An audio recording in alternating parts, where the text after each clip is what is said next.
hosted by 3 Korean American adoptees diving headfirst into what it means to be adopted, Korean American, and more. And now, here's your hosts, Nathan, Patrick, and KJ.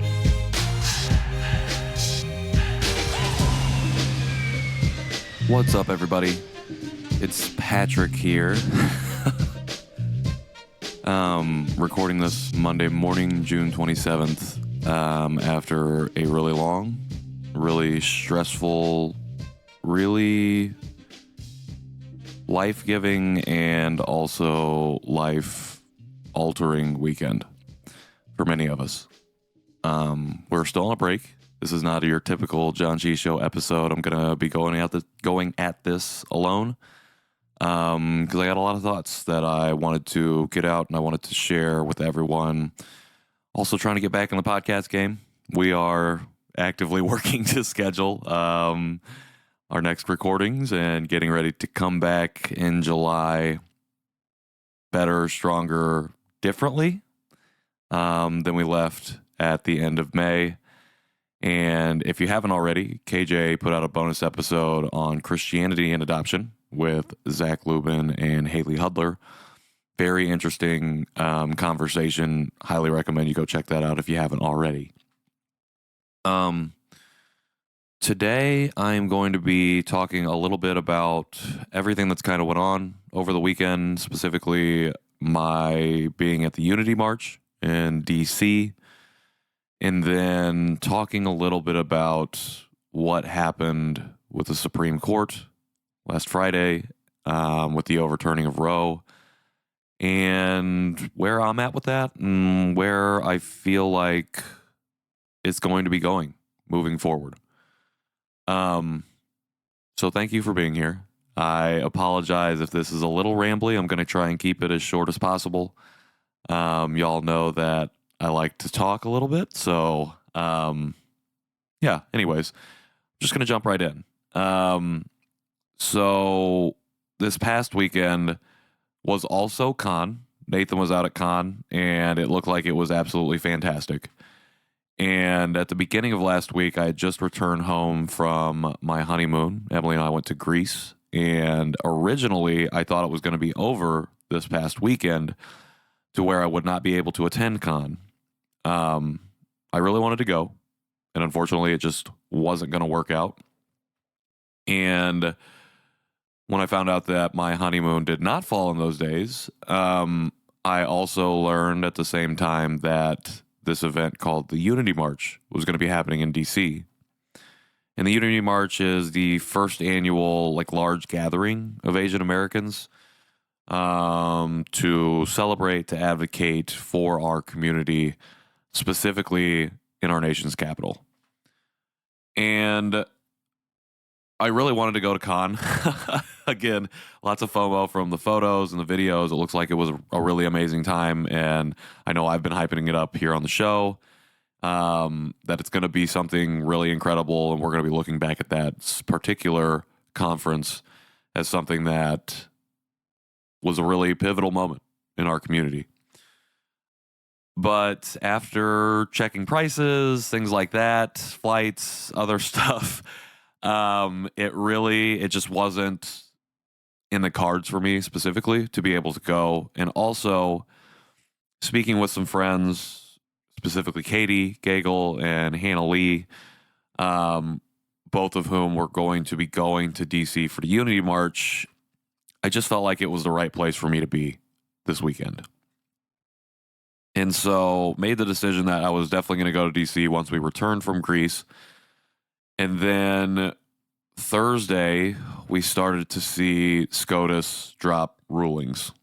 None of them good, particularly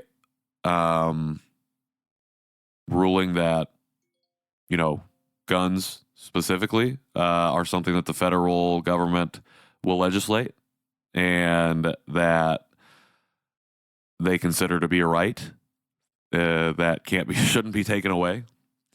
We also saw them rule on Miranda rights, stating that if an officer is arresting you and doesn't read you your Miranda rights, that they probably aren't going to be held liable for that.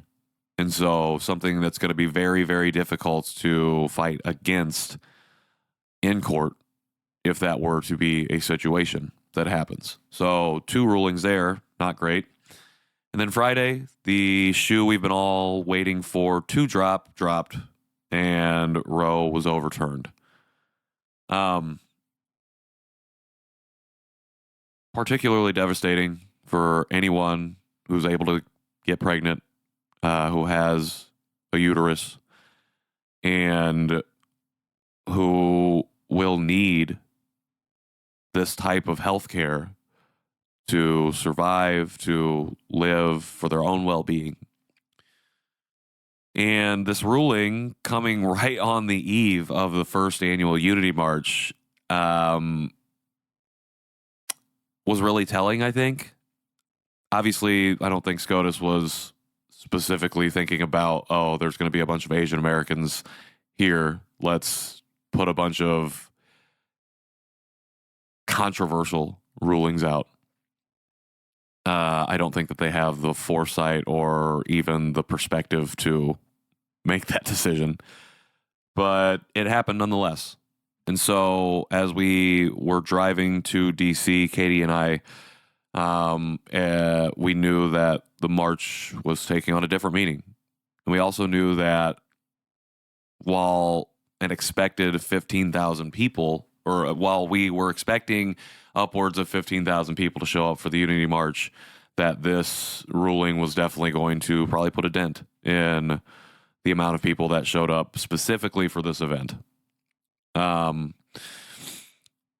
So anyways, we get to DC, meet up with Hannah, and then on Saturday, a bunch of us adoptees gathered together and all headed to the Washington Mall or the National Mall to go to the event. As I am wont to do, we showed up very unfashionably early, potentially being some of the first people there besides the volunteers. But it was really powerful walking up to the stage, just being in the space before everyone got there. Granted, it was also 2,000 degrees out. It was very, very hot, with not much shade, no shade over the stage and the area where we were all gathering, shade on the sides and the trees, things like that. But we got there early, and it was nice to be there as people started to trickle in and to be able to talk to people, see some amazing signs, see some amazing things that people were bringing to share, to highlight. Lots of different organizations showing up from all across the diaspora as well, which I thought was really incredible. No specific adoptee contingent besides us, though. Saw some cool adoptee signs, met some cool adoptees that I've only tangentially connected with on Instagram, so that was very nice. But something that I'm keeping in mind for next year. We're going to be up there speaking, for sure. But overall, I thought the Unity March was a success, despite the fact that not all 15,000 people were able to attend. Obviously, there were a lot of things going on, and that's okay.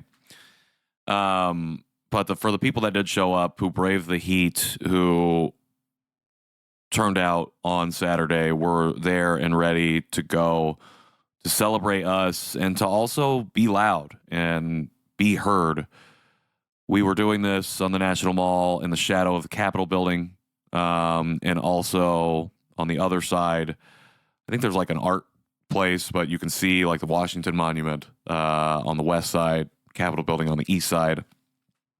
And it felt very powerful to be there in amongst other Asian Americans who were just trying to take up space in ways that we have historically not been able to for a long time.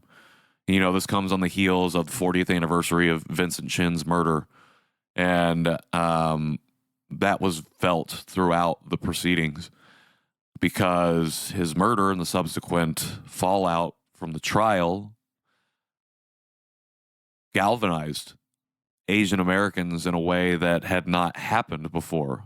And you could feel that. I'm getting kind of emotional thinking about it. You can feel that energy throughout the crowd and throughout the speakers the entire day on Saturday. And it felt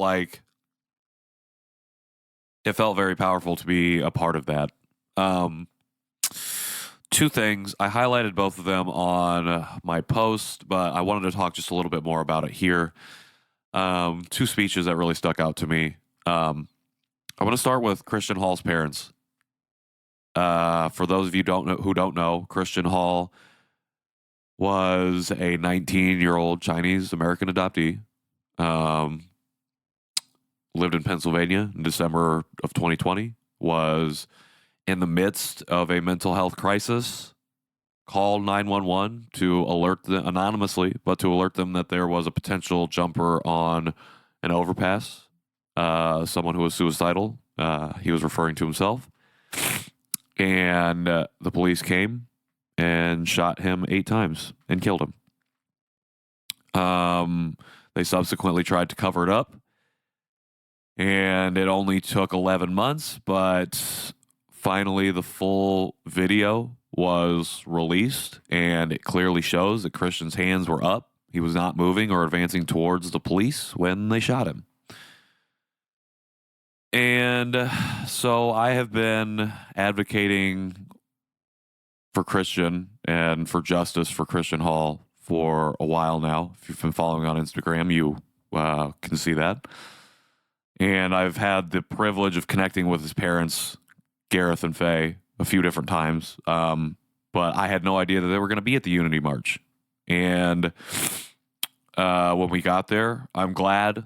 So I mentioned we got there early. I'm actually glad that we did, because we were actually able to run into them and meet them in person for the first time. And to say that it was not highly, highly emotional would be doing it a disservice. It was a huge privilege and honor to be able to just speak with them, and an even bigger privilege and honor to hear them speak about their son and speak about what happened to him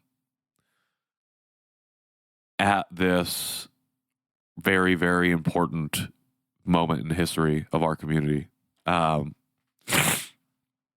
Gareth spoke first, and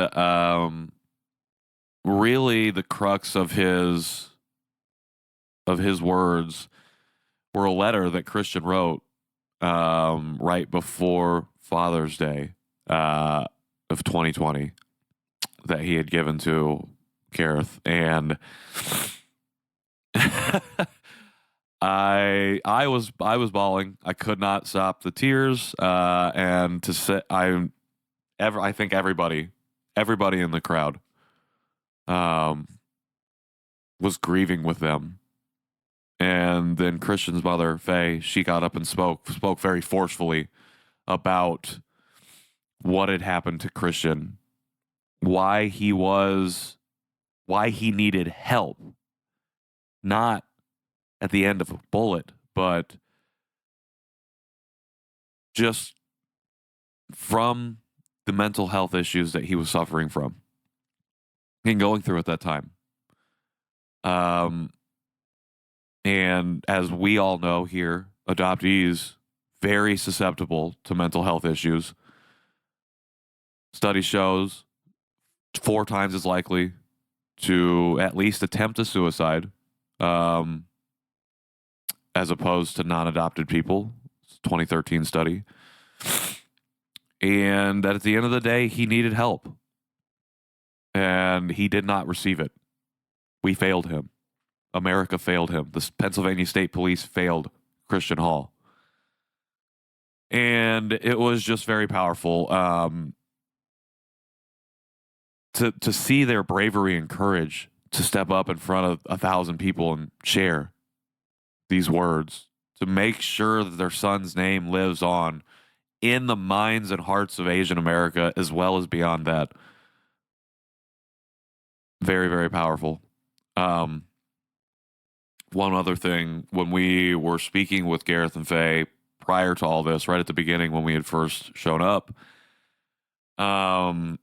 before we broke so they could go to the speaker's tent, Gareth said to me, he said, I really wish Christian would have found a group of people like y'all, other adoptees, so that he knew he wasn't alone. Sorry. Oh, man. And I think everybody listening to this podcast knows that that's what we're searching for. A lot of us.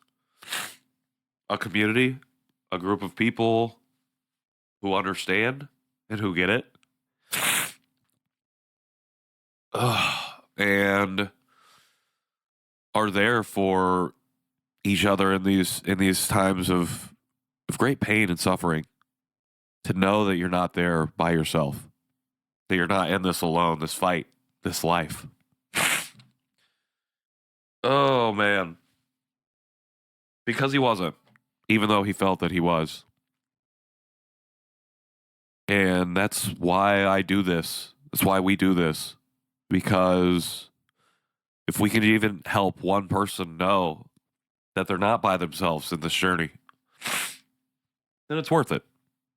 It's worth it. So, just quickly, if Gareth and Faye, if you happen to listen to this, thank you so much for meeting with me, for speaking to us, and for continuing to advocate for your son. Just know that you both are not alone as we go forward.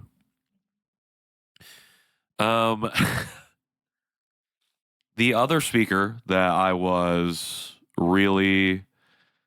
I did not know was going to be here, going to be at the Unity March, and who really did such an incredible job, brought the absolute fire, was Calayan Mendoza. Cala Mendoza, he is a queer Filipino with a disability who has been doing incredible activism and advocacy work for a long time.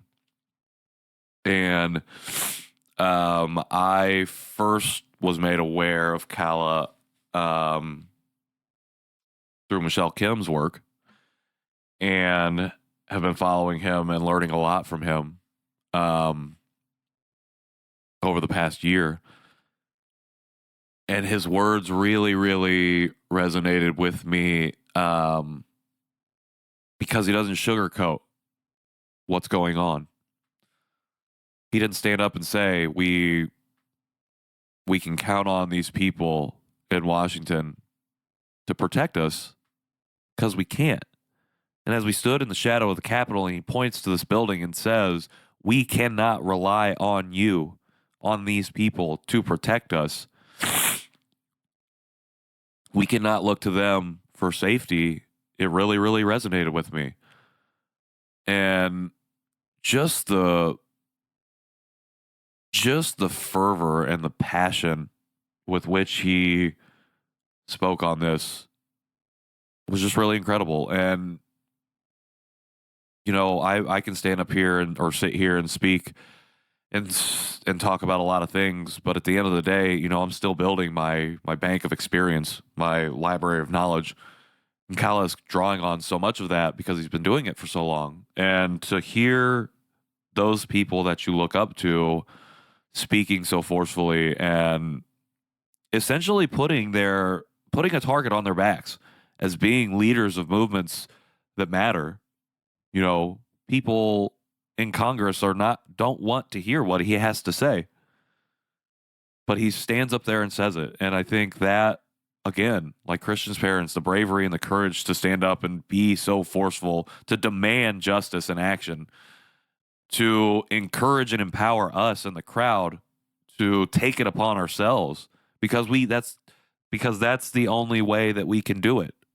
The only way that we can find our way to freedom and peace and solidarity is with each other. It's not to rely on the people who we continue to put in power and who continue to fail us. We can't rely on them. We have to do it ourselves. And he led the chant, who keeps us safe? We keep us safe. And it's the absolute truth.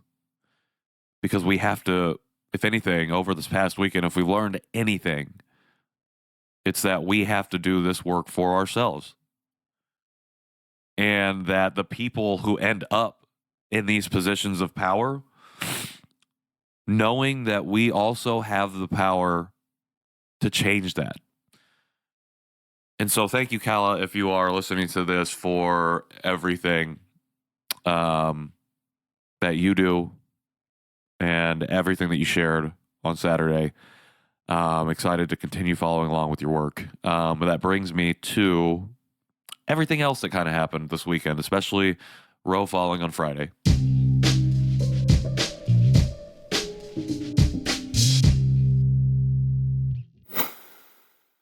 So I had originally recorded some thoughts about Roe and about what that means, or to me at least, what it means and what it looks like going forward. But after speaking with KJ and with Nathan, felt that it was best to wait and have that discussion with them in the spirit of the show, do that in community with my fellow co-host. So those thoughts are coming. You can see a little bit about what I've thought on my social media pages, LinkedIn or Instagram. But for now,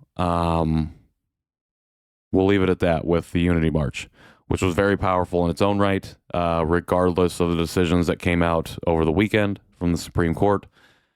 And I appreciate all of you who are here listening and who are sitting with me in the vulnerable space that I found myself in at the Unity March and in this reflection. So be on the lookout. We are coming back, having those discussions. That will be soon. So you'll be able to hear a little bit more about what we all think regarding the decision to overturn Roe v. Wade in the Supreme Court. But for now, you can catch us on any of the social media platforms at Janchi Show. You can send us an email to johnchyshow@justlikemedia.com. You can also leave us a voicemail at 972-677-8867. Would love to hear your thoughts, your comments, your concerns, your questions, things that we can discuss on the show with the rest of you. Again, you can find me on Instagram. You can find me on LinkedIn. Instagram at Patrick in the World. LinkedIn, I think if you just type my name in, I will pop up. And you can go there to find a lot of my own thoughts on a lot of different things. But for now, I just want to say thank you again. Really appreciate all of you who have been on this journey with us, who continue to show up and be a space of safety for myself and for the whole team here at the Janchi Show. And let's do this work together. Let's continue doing this work together, and we will talk to you soon.